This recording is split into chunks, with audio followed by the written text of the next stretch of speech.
तो भाई जहां इस समय हर आईपीएल टीम आईपीएल 2025 के मेगा ऑक्शन से पहले ऑफिशियल या फिर अनऑफिशियल तौर पे अपनी रिटेंशन लिस्ट जारी करने में लगी है, तो आरसीबी थोड़ा सा वक्त ले रही थी, थोड़ा सा टाइम ले रही थी, क्योंकि आरसीबी इस बार कोई भी रिस्क नहीं लेना चाहती है। लेकिन कल के दिन आरसीबी की तरफ से एक लाइकली रिटेंशन लिस्ट सामने आती है और भाई इस रिटेंशन लिस्ट में जो नाम देखने को मिलते हैं हर कोई चौंक जाता है, क्योंकि भाई देखो आरसीबी को लेके जो रिटेंशंस थे वो ज्यादा कंफ्यूजिंग नहीं थे। बहुत लोग का मानना था कि आरसीबी इन्हीं प्लेयर्स को रिटेन करेगी, लेकिन पीटीआई की एक रिपोर्ट के अनुसार आरसीबी जिन 3 प्लेयरों को रिटेन करने के बारे में सोच रही है, भाई सच में अगर आप एक आरसीबी फैन हैं तो आप शॉक में पड़ने वाले हैं। मैं बताना चाहूंगा कि आरसीबी की तरफ से रिटेंशन लिस्ट के लिए जो 3 नाम फिलहाल सामने आ रहे हैं, पहला है विराट कोहली का जो कि ऑब्वियस था, दूसरा है मोहम्मद सिराज का जो कि वंस अगेन ऑब्वियस था, लेकिन तीसरा नाम है फाफ डू प्लेसिस का। इसके अलावा आरसीबी किसी भी प्लेयर को रिटेन करने को नहीं देख रही है,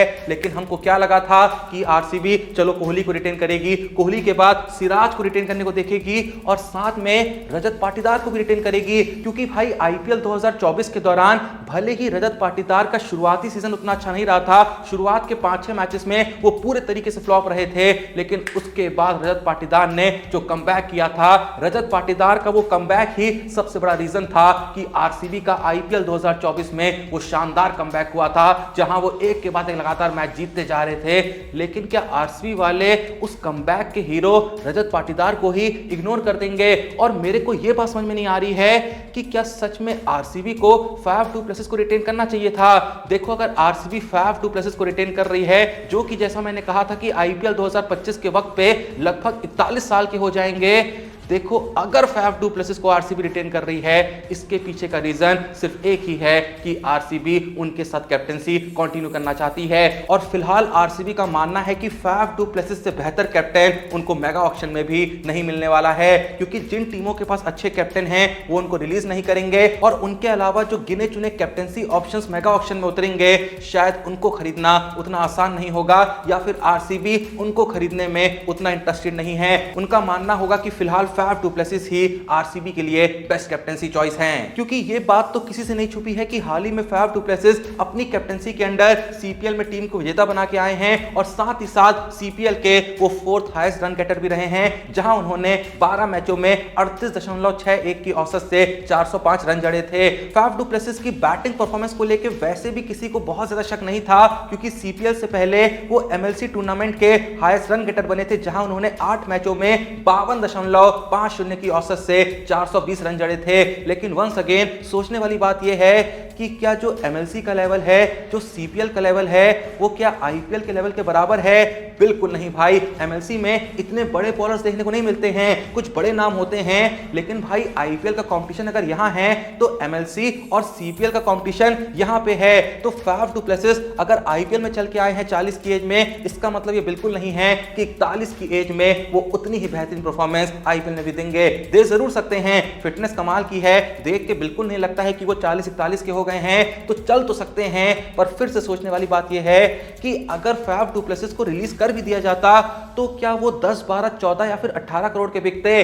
बिल्कुल नहीं बिकते भाई। आरसीबी ने जब फाफ डू प्लेसिस को 3 साल पहले खरीदा था तब भी 7 करोड़ में खरीदा था। अगर मैक्स टू मैक्स उनकी बोली जाती भी तो भाई 7-8 करोड़ से ज्यादा नहीं जाती, और वहां पे आरसीबी राइट टू मैच का इस्तेमाल करके उनको 7-8 करोड़ में खरीद सकती थी। अब जब उनको रिटेन करा गया है तो मेरे हिसाब से भाई कम से कम 8, 10, 11, 12 करोड़ तो लगाए गए होंगे। अब अगर आप सोच रहे हैं कि रिटेंशन रूल में तो यह था कि 18, 14 या फिर 11 करोड़ में रिटेन करना है, तो मैंने कल की वीडियो में ऑलरेडी बता दिया था कि रिटेंशन रूल बदल चुके हैं। ऐसा कोई रूल नहीं है कि आपको इस बंदे को इतने में ही रिटेन करना है। तो हो सकता है कि कोहली को थोड़ा ज्यादा पैसों में रिटेन करा गया हो, 22-23 करोड़ दे दिए गए हों, फिर सिराज को ये लोग 15-16 करोड़ दे देंगे और फैफ को 7-8 करोड़ ही दे दें। लेकिन ऐसा सच में होगा? मुझे तो बहुत मुश्किल लग रहा है। अगर ये लोग फैफ को रिटेन कर रहे होंगे तो कम से कम 11-12 करोड़ रुपए तो देंगे ही देंगे भाई। जो तीसरे रिटेंशन के लिए मिनिमम प्राइस है 11 करोड़, वो तो उन पे खर्च करेंगे ही करेंगे।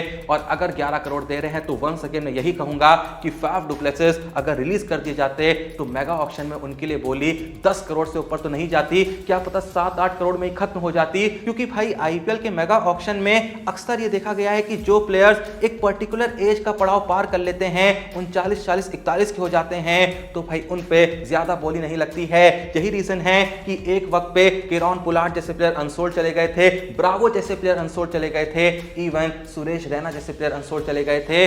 तो क्या फैफ डू प्लेसिस पे 10-12 करोड़ की बोली लग जाती? नहीं लगती भाई। अगर सच में आरसीबी फैफ डू प्लेसिस को रिटेन करने को देख रही है तो भाई 11-12 करोड़ में उनको रिटेन करना ये उनकी एक बहुत बड़ी भूल हो सकती है। और रजत पाटीदार को अगर ये लोग रिटेन नहीं करते हैं और अगर सच में ये लोग रजत पाटीदार को रिलीज कर देते हैं तो भाई मैं तो कहूंगा फैफ डू प्लेसिस से पहले रजत पाटीदार को 100% रिटेन करना चाहिए था, क्योंकि पाटीदार तीसरी, चौथी, पांचवी पोजीशन पे आके 180 की स्ट्राइक रेट से जितनी आसानी से रन मारते हैं, जितनी आसानी से वो स्पिनर्स और पेसर्स को छक्के मारते हैं, भाई अगर तुमने आईपीएल 2024 में पाटीदार की पारियां देखी होंगी ना तो तुम समझ पा रहे होगे कि आखिर मैं कहना क्या चाह रहा हूं। मेरे हिसाब से तो अगर आज के टाइम पे मेगा ऑक्शन में फैफ डू प्लेसिस और पाटीदार दोनों ही उतर जाए ना तो पाटीदार पे फैफ डू प्लेसिस के कंपैरिजन में ज्यादा बोली लगेगी, क्योंकि पहले तो पाटीदार जो है वो इंडियन है। दूसरा बड़ा रीजन ये है कि पाटीदार की जो एज है वो फैफ डू प्लेसिस के कंपैरिजन में काफी कम है। तो पाटीदार लंबी रेस के घोड़े बन सकते हैं और पाटीदार जिस पोजीशन पे आके जितनी आसानी से रन बनाते हैं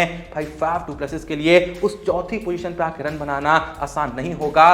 भाई पावर प्ले का फायदा तो बहुत लोग उठा सकते हैं, लेकिन चौथी, पांचवी पोजीशन पे आके अपनी मर्जी से छक्के बहुत ही कम लोग लगा सकते हैं। तो मैं तो पाटीदार को पहले रिटेन करता फैफ के कंपैरिजन में। हाँ, एक कैप्टेंसी वाला पॉइंट है जो फैफ को रेस में थोड़ा सा आगे कर सकता है, लेकिन फिर भी क्या एक कैप्टेंसी के लिए पाटीदार को छोड़ देना और फैफ पे 10-12 करोड़ रुपए खर्च कर देना, क्या ये एक सही डिसीजन है? जो भी आपका जवाब है कमेंट में जरूर बताना। इससे ये भी पता चलता है कि आरसीबी वाले कैमरून ग्रीन को रिटेन करने को नहीं देखेंगे। क्या पता रिटेन कर लेते, लेकिन जब से खबर आई कि भाई उनकी सर्जरी होनी है, अगले 6 महीने के लिए वो क्रिकेट से दूर रहेंगे, जिसका मतलब ये भी है कि आईपीएल भी नहीं खेल पाएंगे, तो रिटेन करने का कोई फायदा नहीं था। लेकिन भाई विल जैक्स को लोग रिटेन कर सकते थे, ऐसा कहा जा रहा था। पर ठीक है, कोई बहुत बड़ा नाम नहीं है, छोड़ भी दिया तो कोई दिक्कत की बात नहीं है। पर मुझे लगता है कि अगर फैफ डू प्लेसिस को रिटेन करने को देख रहे थे तो 2 पल के लिए विल जैक्स के बारे में भी सोच सकते थे। बड़े प्लेयर है, बॉलिंग भी करा लेते हैं, बट वंस अगेन